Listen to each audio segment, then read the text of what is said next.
Welcome to Kinetic Impressions Movie Reviews. I'm Arnie. I'm Andy. Today we're going to be talking about the cult classic Galaxy Quest. For a little synopsis, I'll read this off of IMDb. The alumni cast of a space opera television series have to play their roles as the real thing when an alien race needs their help. However, they also have to defend both Earth and the alien race from a reptilian warlord. Dude, I fucking love this movie. It's so good. It is so fun and it's just so well done. It is absolutely like it's the reason why I think Back to the Future is a perfect movie. Because every single moment of this movie is just fun. What do you think about it, Drew? Yeah, it really ages well for a 1999 premiere. I mean, that's insane to me that it was so long ago. I feel like David Howard, who wrote it, Star Trek nerd, so he got to Star Trek out on this Galaxy Quest movie. I feel like all the actors were way ahead of their time, superstars already anyway. Absolutely. And so if you have a great cast, a great story like this, it's going to be a great hit. And man, it aged well. I'm just like thinking about it, and I was just like, they did such a good job with like not having even any special effects that would look stupid 5 years after they made it, to where it's 21 years after they made it, it still does nothing looks stupid in it. Like it's great. Like I'm sure you watched it on like an HD television, right? You can't tell it was 20 years old, right? Like when we watch something else that's 20 years old, I mean, like The Matrix even sometimes looks dated when you're looking at some Matrix effects comparably. For sure. So let's talk about the story here. So, like, obviously this is supposed to be. What's crazy is like when I'm researching this movie, like a lot of people who are straight up like hardcore Star Trek fans they all say this is one of the best Star Trek movies, right? Because it is, it's because it's so fun. And I think like the story in of itself is like such a really quaint story about, it's about these actors who are like washed up. And like each one of them have their little quirks, but like they're all typecast and they have to go to these like conventions and like interact with the fans. And then you've got like Alan Rickman's character, Alexander Dean, who's like always typecast and kind of hates his role. Then you got Tim Allen, who's played by who plays Jason Nesbitt, who like is all encompassing with the role and like rolls with it. And like I love how the interaction with the fan base and them is just so like it's so honest and nuanced and really great. And then like it turns into this like redemption story where they all have to like actually become their characters, and then at the end the fans actually come in and rescue them at the same time, and it just becomes this really awesome blend of fanship and fantasy that just really works really well. What do you think about the story, Drew? Yeah, I mean, like there's no missed moment. I mean, like the bump in with Justin Long, that plays a big moment.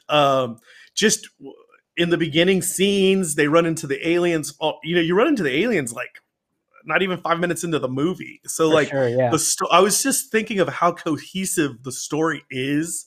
Yeah. And like, there's not just a missed second and there's not a missed opportunity for any kind of like dragging on of anything. If anything, like the most like elongated portion of this movie is when like Tim Allen, when he's hungover, and he's like, and he's trying to like not listen to the story. That's like the longest portion of the movie, and that's the only part that doesn't have like legitimate plot in it. Like 100%. And those are like the only two. That's really the only time we get, because the rest of it is just a fun maze to get to the ending of this movie. And there's like, just when you think it's gonna end, it doesn't end, and it doesn't make it feel long at all. I mean, it's a very short. It feels like a shorter movie than what it is. 100%. Yeah. And like I think the performances are really good too in this as well. Like you were talking about earlier, like this is probably one of Tim Allen's best performances, right? Oh, yeah. Like, especially that moment when he was confessing to Malthazar, the leader of the alien race, and you remember the scene, right, where he tells him, "I'm sorry, we lied to you." Like that moment really hit, and it's really really well done, and I think is probably some of the best acting I've ever seen Tim Allen. So kind of a side note to this, so DreamWorks did this movie, right, and DreamWorks is actually part owned by Steven Spielberg, and Steven Okay. Spielberg was on set the day they filmed that scene, and he actually gave props to Tim Allen about that scene. And there's like a good story about it. I actually watched a documentary about this movie, which is actually really fun to watch too. Done by the guys who do the movie, the honest movie trailers. I'll see if I can get the name of the documentary when we're talking about it. But it's really cool, and there's a lot of really cool behind the scenes stuff about it, and that's one of the big things about it that they talk about the making of it. Apparently, Harold Ramis was supposed to direct this movie for a long time. Really? Yeah, he was going to direct it. And the only reason that he didn't direct it is because the studio couldn't get the guy that he wanted to play Jason Nesbitt, which was originally going to be A Fish Called Wanda. What's his name? Danes? Is it Danes? I forget his name. Forget it. But that's the star of A Fish Called Wanda. That guy. If you could look that up for me. But he just didn't feel that it was the movie that he could make with Tim Allen. And so what happened is Harold Ramis actually left the movie right before production was going to happen, and then before like camera was going to roll. John Cleese. He wanted John Cleese to play him. Or Kevin Kline. Kevin Kline. Sorry, I'm looking at the top Kevin Kline, which would have been a different movie, or even Robin Williams. He wanted in this as well, which would have been a different movie as well, right? And then when Harold Ramis left, I can see this movie kind of having some success with Kevin Kline, because I'm thinking of Kevin Kline in around the same time, Wild Wild West. Yeah, that Kevin Kline in this movie works, but it doesn't work for the infamous fame, which is Tim Allen. And like I don't know if I feel the same as Tim Allen as Buzz Lightyear Tim Allen in my head. Just the voice, even the voice in your head, it clicks for you as a child as Tim Allen. To that point, now that you're saying this, I think that Tim Allen does exude 90s dad energy. Right? Because of yes, of course. Yeah. And I think his dynamic with Justin Long and the dad energy that really, really works. Yeah, and that's why I was thinking like I'm like picturing Kevin Kline from Wild Wild West, which was very kind of gimmicky and fun and like that, the same way that you kind of perceive Tim Allen, but because of that dad energy that you're saying, I don't think there's no way it would have been the same. And then the documentary, I think it's called Never Forget, of Galaxy Quest documentary. Fantastic. Rec for the episode. Totally watch that. It's real fun. Real fun. Looks good. So like you watch the documentary and like a lot of this movie was kind of slapped together, Sigourney Weaver really wanted to be in this movie. They originally did not want to approach her because she was too much of a star. But she just like read the script and was like really into it and just wanted to play something dumb and fun. I didn't know that because like I thought it was great that she was in it because of her alien reference, like just because of the alien references in it. I thought like it'd be stupid to put her like I thought she would think it's dumb to put herself in it, but like I mean you're looking at this list and I'm looking, obviously Justin Long, who's this career is his first movie, whose career exploded after this. I mean like he is just like, I think he'll still be in movies after because he's so young. But I mean, even Missy Pyle, who I was like, I recognize her face, and she's like the Miss Beauregard in the Charlie and the Chocolate Factory, the redone one. Yeah.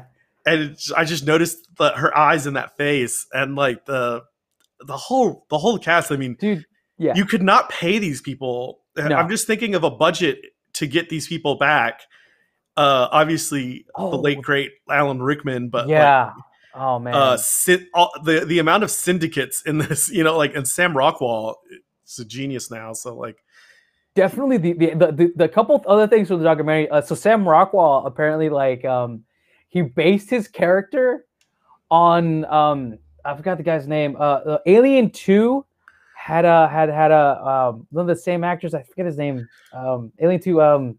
Anyway, he based his actor on one of the actors from Alien 2, and it makes perfect sense, right? Was that like the Resurrection or whatever? Or No, Alien 2. So Aliens, I think, is the actual title of it.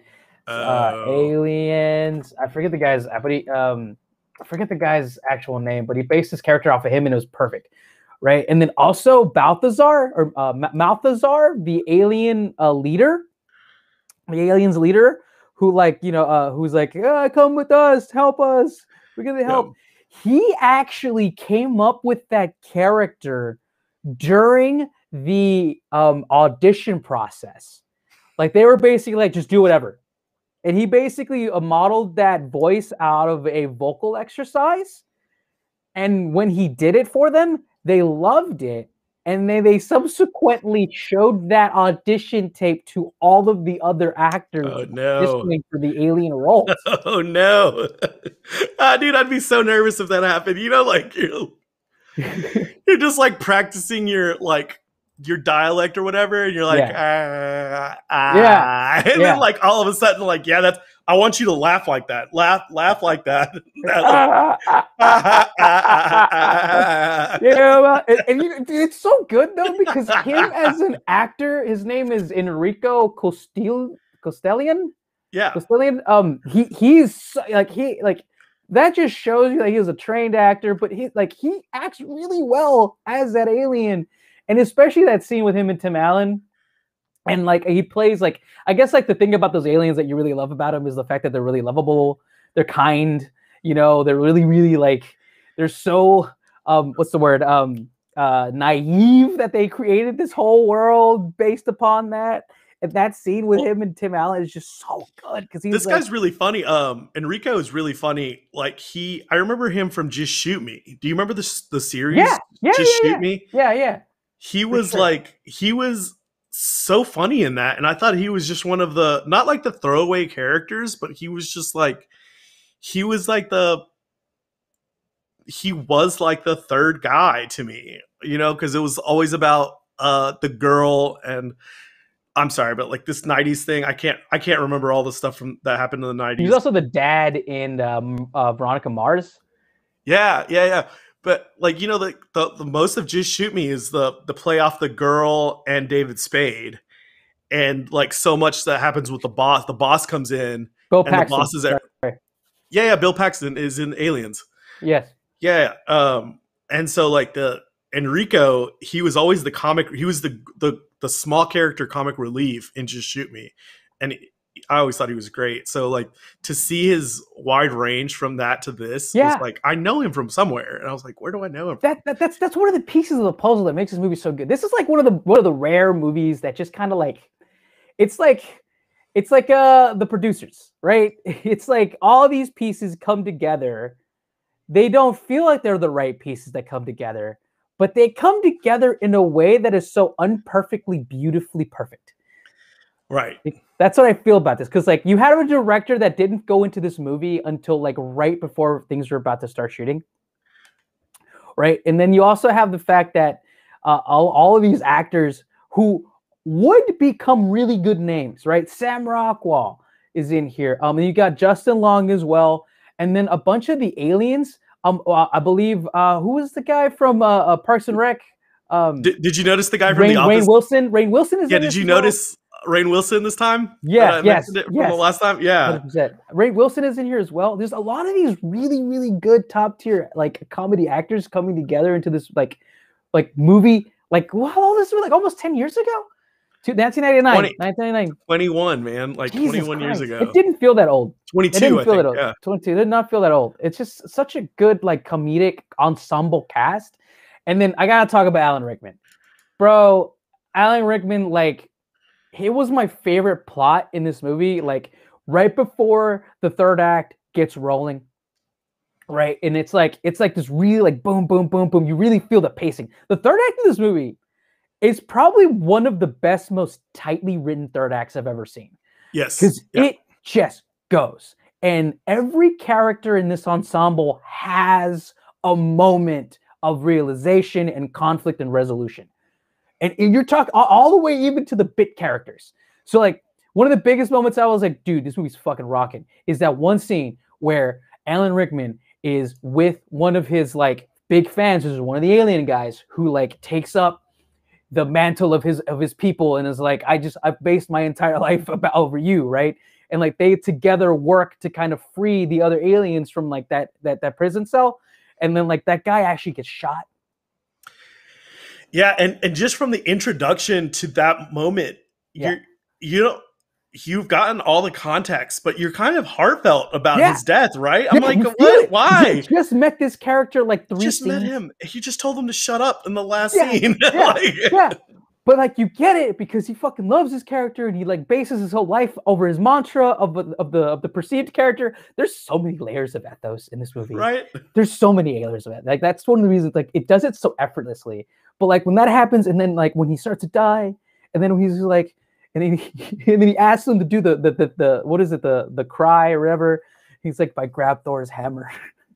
Well, just like I will avenge thee. I was just you like, will avenge you. It's like, oh my god. And it's so sad. It's like it's such a good moment because you're just like, oh man, it like him saying that after not wanting to say it, kind of makes his whole life worth it to him. It resolves the character itself in the movie, and it great. gives him a reason to give that line in a real fucking perfect way. Like this is just so tightly written. And then just before that, you had like an alien sex scene between our other really fucking favorite character in this movie, my man Tony Shalhoub. Tony Shalhoub, dude, his character is so good in this too. But like after Tony Shalhoub saves everybody by transporting the alien outside of the ship, immediately has a sex scene with his new girlfriend, played by Missy Pyle, while Sam Rockwell watches them and is like, "Oh, that's not right. That's not right." Which also a line that stays with you after that, and then after that you have the Alan Rickman thing. Well. I'm glad you brought Tony Shalhoub. Tony Shalhoub is my favorite character in this because the whole time he just accepts it. Everyone wants to question. Everyone wants to question the movie. Everyone wants to question what's going on. Everyone wants to just be like, "Let's get out of here." Yeah, he's the only one that's like just accepting it for what it is, and because like the direction that he got was just like, hey man, you're the only one on board. You're just gonna accept the whole thing. Like when he gets space zoomed into the spaceship, he was just like, oh well, that was like he's the only one not like like he was like the only one not. Hell of a thing. That was interesting. I was like, oh my god, and with his straight face, and then like he's always eating. There's the three scenes that like always get me with him. It's just like it's that I noticed this time, which is when he zooms in, and then the one where like they're meeting because the beryllium, the beryllium is has broken in the ship. There's they busted it. And he's like, And then he like, he comes into the meeting. He's like, hey guys, they're telling me that there's a planet right nearby with some extra beryllium, whatever. And it's like, and then he just like goes, you did it, guys. I think that worked. Let's group hug. And then, like I was like, oh my god, it's just so funny, but when and then the comedic relief when the air suction thing is like looks like they were like he's just the calmest person. It looks like we wanted them to leave, so I just made it happen faster. He has like perfect comic timing with his breezy attitude, and it just gave me everything I needed from like missing him in Monk and everything. Like it was everything I needed, and he's the best comedic relief in this movie. I would almost say just watch it for him, but like everybody, like you're saying, man, everyone had their part. Did you ever watch High School Musical as a kid? I honestly didn't. No, that wasn't something I got into. Didn't care for it either. Yeah, I think it was a little after my time as a kid. But the guy who played opposite the infamous Zac Efron is Corbin Bleu. And when Corbin Bleu was a kid, he decided to do Galaxy Quest, and he's the kid in Galaxy Quest of Daryl Mitchell's. He's Daryl Mitchell's young self. Oh, okay. So the guy that's flying the ship, Yeah, when yeah. when he's in kid form, he's the youngling that we know as Corbin Blue. Okay. In High School Musical. That's just just That's to show you that this whole cast is just filled with people. Speaking of that guy who plays the actual the ship's pilot, name is Daryl Mitchell. Yeah, I think. Daryl Mitchell. Yeah. Toby Weber. So he was actually in a movie that was directed by the director, right? And like the director really liked him and wanted him for this part. And then to fix the fact that he was younger than everyone else in the movie, they decided to cast a kid to be part of that TV show version of the TV show. So like that whole aspect of it, of him being a kid on the ship in the TV show, is a direct connection of Harold Ramis leaving the movie and this other director being like, I want my friend in this movie. Nice. Right? So that's that little quirk. That's like one of those little tiny little quirks that just kind of came from this movie being made. And it makes the movie what it is. Yeah. Yeah, it does. And like Toby Weber, he actually has his moments too, man. I like him too a lot. I like the fact that that moment when everything's happening in the third act, but then you cut to him like he's practicing. It's like, all right, that's how we do it. That's what we're doing. All right, yep, yeah. Yeah, it's because Tim Allen's like, he assigns everybody what to do, and then he's like, and he goes to Tommy Weber, and he's like, Tommy, Tommy's like, what do you want me to do? And he's like, practice flying the ship. I love it, man. It's great, and I just have to go back to how good the writing was. Like when it stops at 1, because in the show it always stops at 1. It's just fucking comedic gold. Yeah. I guess brilliant. It never got past 1. Never does. Like, what happens when it gets to 0? It's funny. It's like this is probably like one of the first times. Fucking Deadpool does it all the time now, where like we pick apart tropes in movies and stuff. This is like one of the first movies that I can think of that really kind of like brought that to a head. And it's like, oh, this is a trope that happens in stuff all the time. We're gonna usurp that trope and we're gonna make fun of it. That's like the first time I've ever really think about seeing that. But like, dude, like that harkens back to that third act, man. Such a good third act. When like Tim Allen and Sigourney Weaver are going into the belly of the ship, and then everybody's like fighting off the aliens. Yeah. She's like, why is it like this? He's like, whoever wrote this episode, I'm gonna kill. We gotta talk about the production design, man. Oh, Justin Long has to throw the trash out. Yeah, dude, that like one moment. That one moment. Dude, talk about the production design. It's like they play this straight. So ILM did this, right? And like ILM, like they were actually like in the documentary, they were talking about how like we thought this was gonna be a slapstick movie, kind of throwaway, whatever. But then the director was like, "Nah, we're playing this straight, bro." And you can feel it, right? Because like from the campiness to like the way that the campiness of the TV show was the way ILM thought they were gonna approach this. No. No. They approached this like a real fucking like 10-pole movie. That scene where the ship comes out and is scratching the side of the dude, you just read my mind. I was just about to just mention that, like, isn't that such a how I was thinking, man, this movie's the graphics are gonna be awful when we're talking about space. Like, I just thought, like, okay, everything that's in the ship, that's fine, but like when we're talking about space, there's no way they spent any money on space. But then I'm looking at it, and when they're scraping the edge on it, it's like, this actually does look like a funny, good, well-made space movie. I'm like, it really does look like he's just like scratching the shit out. And like the people are like waving him goodbye, and they're kind of shocked when the ship's getting close. The acting of the aliens and the way they're like, and like they're just all like, they're naive. They don't understand this is what's happening. And they're just kind of like, oh, yeah.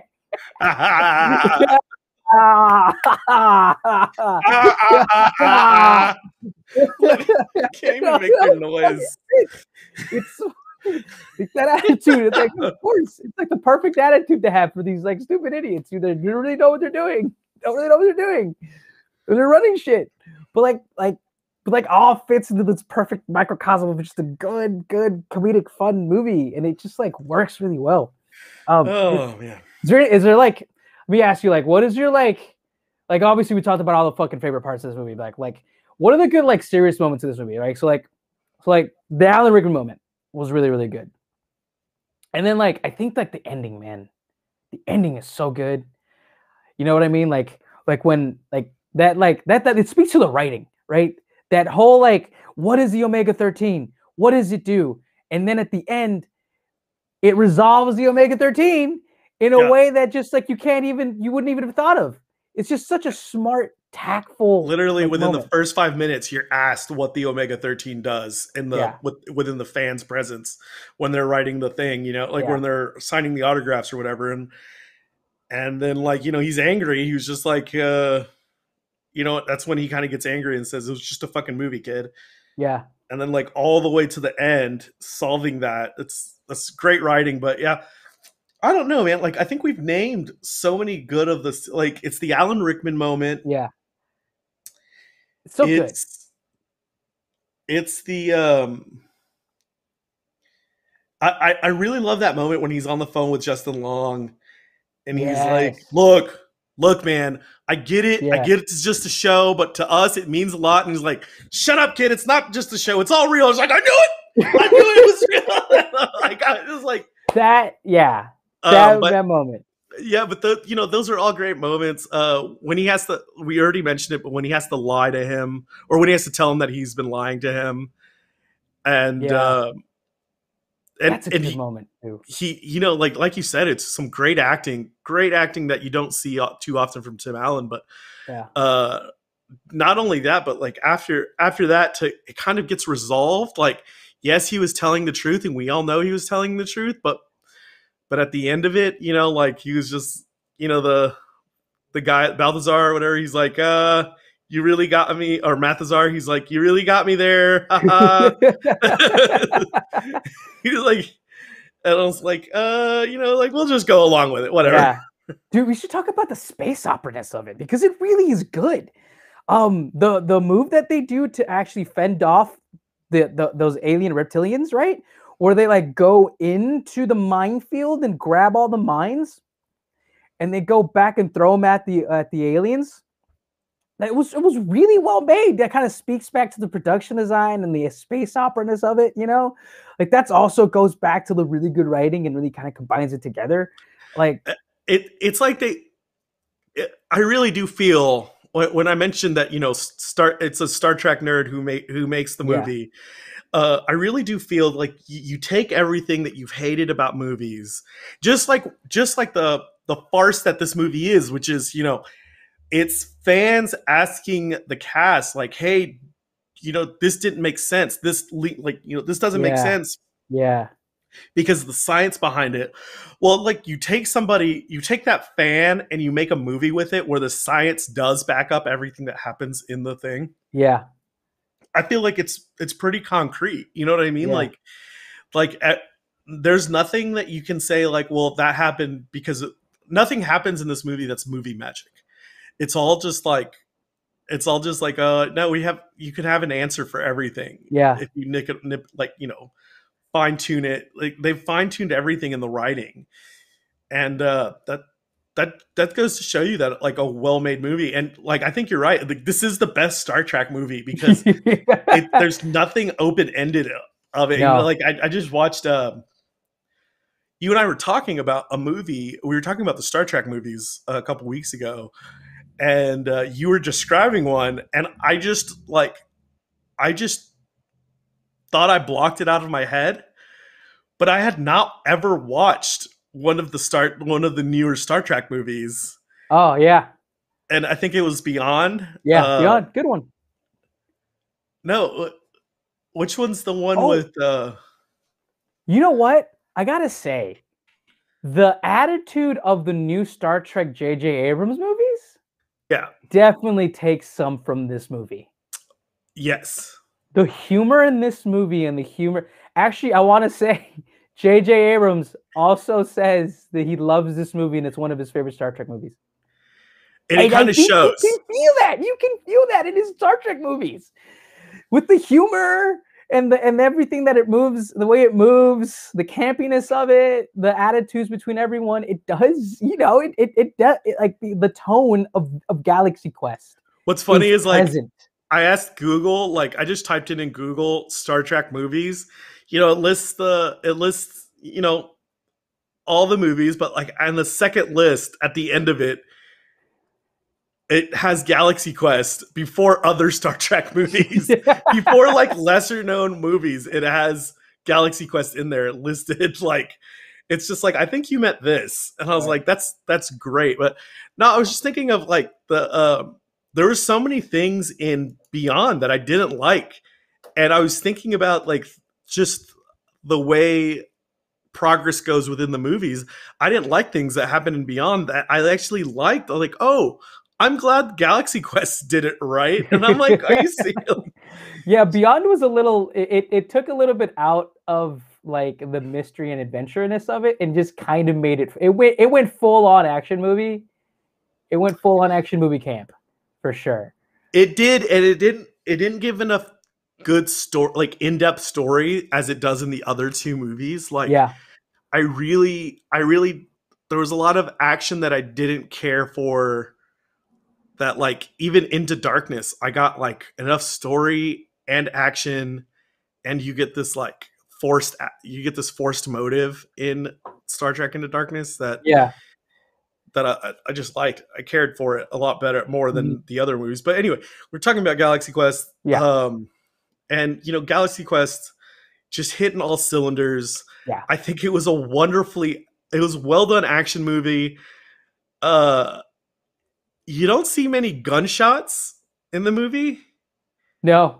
Until the end, right? Yeah. Yeah, for sure. But there is a couple gunshot fights, right? Battles, right? But it's actually mostly fisticuffs, which I think kind of like is because like I mean they go to an alien planet and then Tony Shalhoub just like makes that move when like Sam Rockwell is like, you sure there's air? Yeah, that's great. And then they open it up and then Tony Shalhoub just goes like, it's good. But like obviously you're not gonna like. I mean, you're not gonna smell like if there's air. Yeah, obviously they're in a world where like they're in the TV show, like they're not in the real universe and everything like that. But it takes everything to the nth degree, man. And I think what you were talking about earlier really is a good thing to touch on too. Like the fact that this movie has the fans as a part of it is the reason why it's so good and the reason why it stood the test of time and has become a giant cult classic for sure. And like I think, and then the reason why this is one of the most perfect Star Trek movies is because it brings in the fanship. And I want to say this is the first Comic-Con movie. This is the first time you saw a Comic-Con in the movie. Before Comic-Cons were cool. Way before Comic-Cons were cool. Like now it's all like the dog and pony show. Everyone knows about Comic-Con, but this was the OG that brought Comic-Con to the mainstream. And fans know that, and they can connect with it. And like, as a fan of these kind of movies, like it was super badass. As a fan, I could watch a fan be part of it and like be part of the resolution of conflict and be part of the heroes of it. That fucking makes me feel good as a person, as a fan of these things. And this movie fucking makes me feel good. It just makes me feel really nice. Oh, yeah. I'm reading like this line. Just think about this line. And there's this line that Justin Long says at the very end of the movie. And he's like carrying like a fucking like an absorbent amount of firecrackers. Yeah. It's like his mom's like, where are you going with all those fireworks? It's like, well, the Proctor got super accelerated coming out of the black hole, and it like nailed the atmosphere at Mach 15, which you guys know is pretty unstable, obviously. So we're gonna help Laredo guide it onto the Vox ultra frequency carrier and use Roman candles for visual confirmation. I'm like, that whole line makes sense. Like I was just thinking about it. I was like, that line is probably all legitimate like things that haven't like. And I just thought, I was like, oh man, that's hilarious. Like he says that line and he spitballs that line so 3 times faster It's than like, what I yeah. said it. And I was just like, wow. And I was just listening to it like, oh, what's his answer going to be? And it was like, oh my God, it's really what's happening in this movie. And his parents are like, what?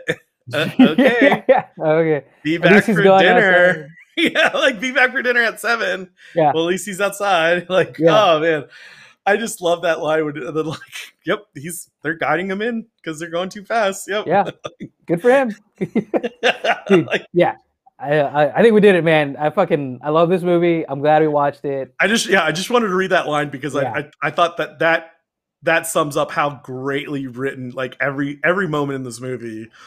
You know, even at the end, they didn't really want to waste they didn't waste Absolutely. any time. Like I'm in gonna this. say probably one of the most perfect comedies, and definitely I think probably one of the most perfect movies. Yeah. Tim Allen loves to do his cartwheels in the middle of the movie. He's like, the cartwheel's really helping. And I love that at the end when he does the shot, like the gun shooting thing, he does a cartwheel into that. Like, he's like, did that really, is this really necessary? Perfect. And he like does it. And it's because of the fanfare, it, you know, gets all the applause. And so, yeah, I think we did it, man. This movie is great. Yeah. I'm so glad I know I watched it 10 years ago, but I'm so glad I watched it again because it was really feel good. I'm glad I own it now. Yeah, 100%. Like, yeah, me too. Yeah, it's really one of those movies where like if you forget it for like a couple years, you're gonna have fun watching again. But last thing, don't you feel like you could show your kid this in 10 years? Absolutely. And like, kid's gonna love this. Like a kid in whatever the world looks like 10 years from now. Yeah, you know, I think it'll still work. I think it works better now because we're in such a sci-fi heavy world where, you know, movies like the TV show those characters are on is around more in the mainstream. And I think that kind of breaking of the fourth wall, kind of entertainment and fun with the stories that are always portrayed seriously on television and in movies is a timeless thing now. You're right. I just realized one of my favorite shows that came out within the last year was Avenue 5. Mm-hmm. And a great moment in Avenue 5 is there's a 13-second delay between now and Earth. And so this movie came out, I want to say in 2019. It came out in 2019 on HBO. Yeah. And TV show, I think. Yeah. And to hear that 13-second delay, and it's so funny that the show opens up with them like saying, oh, hey guys from outer space, how y'all doing? And it's just frozen for 13 seconds because it's like, yeah, they don't get that transmission until 13 seconds later. It's like, oh fuck. Like, it was just like, well, fuck, man. So do we just have to stand here for 13 seconds or what do we do? Because they're not going to let us. And then to hear about the Mars, you know, the Mars ship landed and the feed is like a 13-second delay. And I'm like, how did 4K though? But how is that comedic writing so accurate? It's like somebody did their research. I know, man. And so like, it's just those funny things of breaking that fourth wall in the space comedy that it's going to get me every time. For sure. A timeless movie, man. Timeless movie. Well, I'm just going to say it, guys, please, if you didn't like our review, just let us know. Give us some comments. Tell us what your favorite moments in the movie were. We like to hear what your favorite line was since we've quoted a lot of lines here. And Arnie, I know you got a little side thing going on. What's your side thing? I have a little podcast called The Arnie Diaz Show. I do a little bit of independent journalism there and some interviews and stuff. I got some stuff coming up for sure. Yeah. Also, guys, let us know what any other cool cult classics you want to watch. Have us watch. You know? I think we did it, man. What do we always say? Oh, go fucking watch a movie. Go watch a fucking movie. Beautiful.